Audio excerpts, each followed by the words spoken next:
Avant de commencer, prends 2 secondes pour t'abonner à la chaîne. Ici, on parle investissement, argent, stratégie, mais surtout réflexion intelligente, comme aimait le dire Charlie Munger. Le monde n'est pas conçu pour vous rendre riche. Vous devez le faire vous-même. Aujourd'hui, je vais te révéler 5 principes essentiels inspirés de sa philosophie, des règles que les gens très riches appliquent, mais qu'ils ne disent presque jamais en public. Des règles simples, directes et terriblement efficaces. 1. Analyse les erreurs des autres. Charlie Munger ne commençait jamais un cours en parlant de réussite. Jamais. Il commençait toujours par ce qu'il appelait « l'art d'éviter la stupidité ». Et il avait cette phrase, courte, tranchante comme une lame. Il est bien mieux d'apprendre des erreurs des autres. Vous ne vivrez pas assez longtemps pour toutes les faire vous-même. Ce n'était pas une belle citation destinée à être affichée sur Instagram. C'était un avertissement. Une sorte de règle de survie pour quiconque veut accumuler de la richesse sans laisser les années lui glisser entre les doigts. Parce que voilà la vérité, la plupart des gens consacrent leur énergie à courir après la perfection, la stratégie parfaite, l'idée parfaite, le coup parfait. Ils veulent être brillants, admirés, visionnaires. Pendant ce temps, les investisseurs vraiment intelligents font quelque chose de beaucoup moins glamour, ils dissèquent les erreurs. Ils cherchent ce qui a mal tourné. Ce que les autres n'ont pas vu venir. Ce qui a conduit des fortunes entières à s'évaporer en quelques mois. Ils se nourrissent d'histoires qui font peur, qui dérangent, qui rappellent que le monde financier ne pardonne pas les illusions. Et c'est là que tout change. Parce qu'en étudiant les échecs des autres, tu t'aperçois d'une chose troublante. Les mêmes pièges se répètent encore et encore. Les noms changent, les époques changent, les technologies changent, mais les comportements? Ils restent désespérément identiques. Tu peux ouvrir un livre sur la Grande Dépression, puis un autre sur la bulle Internet, puis un troisième sur la crise des subprimes, tu y retrouveras les mêmes ingrédients, les mêmes erreurs humaines, les mêmes mécanismes psychologiques.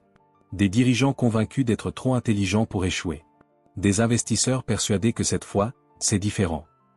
Des foules qui confondent la montée d'un prix avec la preuve d'un miracle. Les faillites historiques ne sont pas que des lignes dans un manuel d'économie.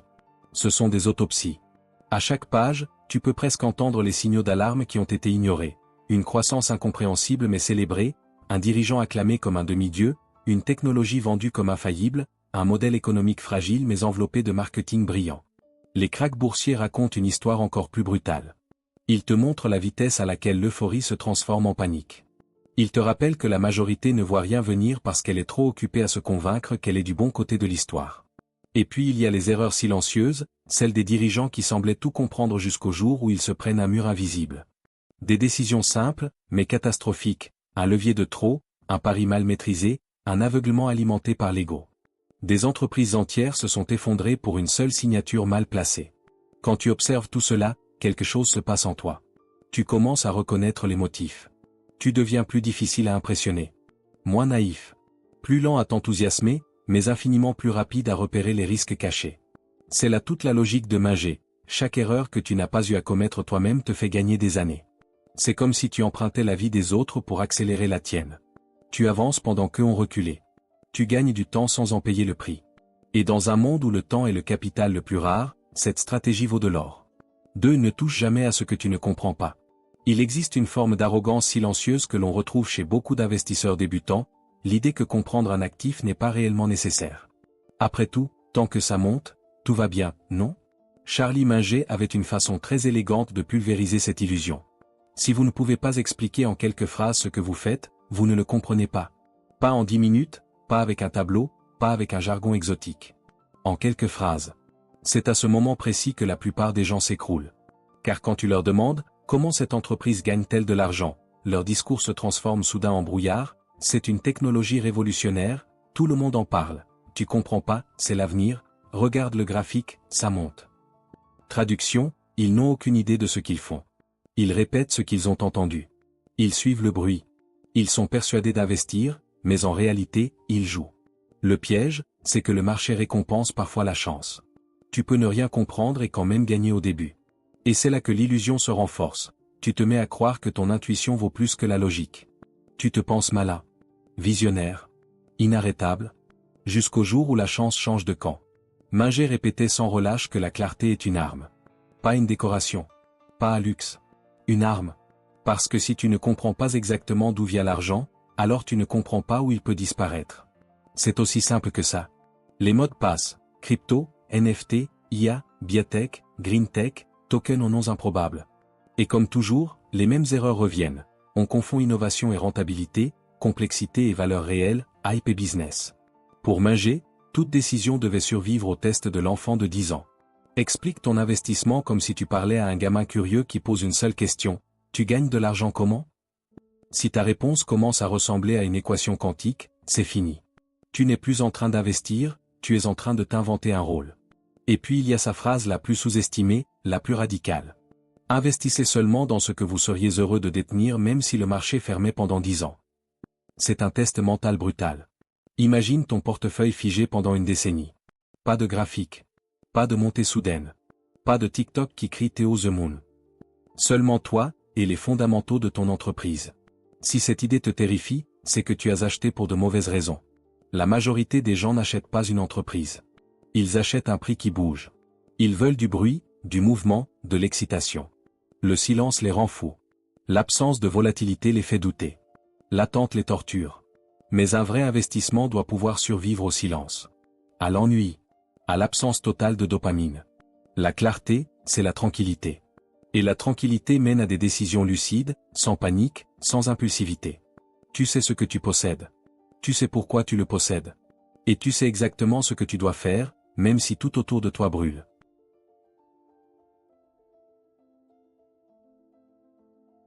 3. Le temps est ta plus grande arme.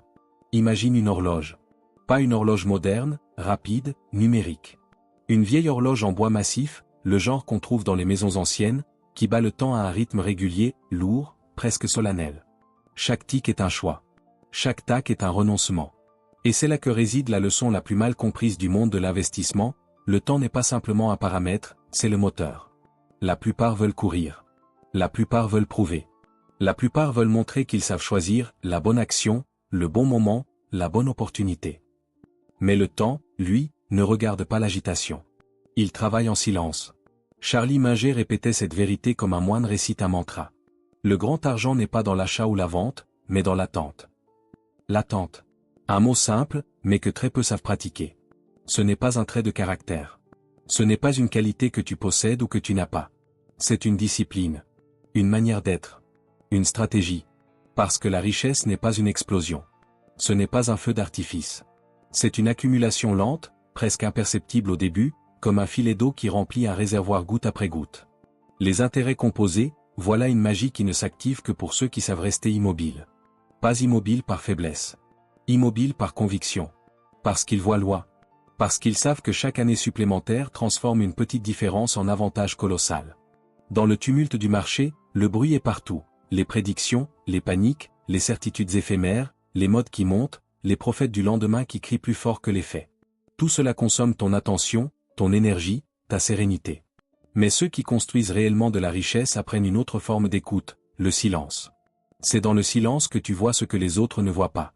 Tu observes les cycles revenir, les illusions s'effondrer, les impatiences s'épuiser. Et tu réalises que la course est truquée, mais pas dans le sens où on le croit. Elle est truquée en faveur de ceux qui tiennent le plus longtemps. Munger avait cette phrase, presque stoïque. Celui qui supporte le plus longtemps l'inconfort finit souvent gagnant. Parce que l'inconfort, c'est la tempête que les autres fuient. C'est la volatilité qui fait paniquer. C'est le doute que le marché t'injecte juste assez pour te pousser à la faute. C'est ce moment précis où la majorité vend, alors qu'elle devrait rester. L'inconfort n'est pas l'ennemi. L'inconfort est la porte d'entrée du vrai rendement. Ceux qui comprennent cela savent que la patience n'est pas un acte passif. C'est une forme de résistance. Une posture volontaire. Un refus de céder à l'agitation, à la précipitation, à l'illusion du gain rapide. Tu n'as pas besoin d'être un génie. Tu n'as pas besoin d'être plus malin que le marché. Tu n'as pas besoin de deviner l'avenir. Tu dois juste être là plus longtemps que ceux qui abandonnent. Rester debout quand les autres s'asseyent. Continuer d'avancer quand les autres cherchent une sortie. Comprendre que la majorité perd non pas par ignorance, mais par impatience. Le temps n'est pas un décor autour de ton investissement. Le temps est ton associé silencieux. Et pour celui qui sait collaborer avec lui, les résultats deviennent inévitables. 4. Trop de diversification tue l'intelligence. Style, rhétorique vive, ton frontal, presque polémique. Comme un discours choc qui démonte des idées reçues avec énergie et ironie contrôlée. Il existe un mythe très tenace dans le monde de l'investissement. Une croyance tellement répétée qu'elle a fini par passer pour une vérité absolue. Pour être en sécurité, il faut tout acheter. Alors les gens appliquent ça comme une religion. Ils construisent des portefeuilles qui ressemblent à des listes de courses. Actions américaines, actions européennes, actions asiatiques, biotech, énergie, croissance, value, petite capitalisation, obligations, matières premières, crypto, ETF exotiques, 2 pincées d'or. Ça déborde de partout. Ça brille. Ça rassure. Et ça n'a aucun sens. Charlie Munger observait tout ça avec une lucidité glaciale. Lui, il disait: la diversification extrême, c'est seulement une défense contre l'ignorance. Ce n'est pas une attaque. C'est un diagnostic. Quand tu multiplies les actifs sans conviction, tu n'es pas en train de te protéger. Tu es en train d'admettre que tu ne comprends rien, alors tu achètes tout, au cas où. C'est comme étaler 20 parapluies dans ton salon parce que tu n'es pas sûr de la météo. Munger avait une idée radicalement différente de la sécurité. Pour lui, la sécurité venait de la compréhension. Pas de la dispersion. Il pensait qu'un portefeuille intelligent n'a pas besoin d'être énorme. Il doit être intentionnel. Quelques entreprises seulement. Celles que tu connais vraiment, pas celles que tu as trouvées dans un top 10 sur YouTube. Des entreprises dont tu comprends les produits, les chiffres, les dirigeants, les faiblesses, les forces, les habitudes stratégiques. Tu sais ce que tu possèdes. Tu saurais l'expliquer. Tu saurais même défendre ton choix si on te posait des questions difficiles. Ça, c'est de la sécurité. Le reste, c'est du camouflage. Munger croyait profondément à ce qu'il appelait la concentration réfléchie. Pas un pari aveugle. Pas une obsession irrationnelle. Une concentration basée sur la compréhension. Une poignée d'entreprises sélectionnées non pas pour diversifier, mais parce qu'elles sont exceptionnelles, résilientes, profitables, dirigées par des gens compétents et surtout, parce que tu comprends pourquoi elles sont exceptionnelles. Il avait cette autre phrase, encore plus tranchante. Vous n'avez besoin que de quelques bonnes décisions dans une vie. C'est une idée simple, mais elle va à l'encontre de tout ce que l'industrie financière raconte. Les gestionnaires veulent te vendre de la complexité, du mouvement, des dizaines de produits. Évidemment. Plus tu achètes, plus ils gagnent. Mais la réalité? C'est que la richesse ne vient pas de 50 paris médiocres. Elle vient de quelques choix excellents faits au bon moment, et maintenus pendant longtemps. Pense à ceux qui ont identifié quelques entreprises visionnaires avant les autres. Pas 30, pas 50, 3, parfois même 2. Leur force n'était pas l'éparpillement. C'était la conviction. La compréhension. La capacité de dire, je sais exactement pourquoi je détiens ça, et je suis prêt à rester. La plupart des investisseurs se cachent derrière la diversification parce qu'ils ont peur d'avoir tort. Munger, lui, préférait avoir raison quelquefois, mais de manière spectaculaire. 5. Ton vrai ennemi, c'est toi. Style, dramatique, psychologique, avec scène mentale, phrases suspendues, tension émotionnelle. Comme si la caméra entrait dans la tête de l'investisseur. Imagine une pièce vide. Au centre, une chaise. Tu t'assois. Devant toi, il n'y a pas de marché. Pas d'écran. Pas de graphique rouge ou vert. Juste toi. C'est dans cette pièce-là, et dans celle-là seulement, que se joue ton avenir financier. Charlie Munger avait une manière presque cruelle de résumer la vérité. Un investisseur ordinaire pense que ses ennemis sont le marché, l'économie ou les taux d'intérêt. En réalité, son vrai ennemi, c'est lui-même. Pas les banques. Pas la Fed. Pas la volatilité. Toi. Parce que ce n'est pas une crise qui détruit une fortune.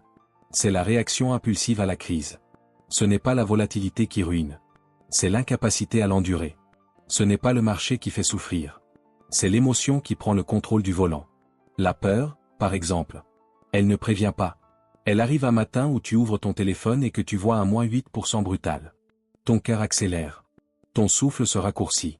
Tu imagines déjà ton argent disparaître, ta décision ridicule, ton avenir compromis. Et dans cet état, tu vends.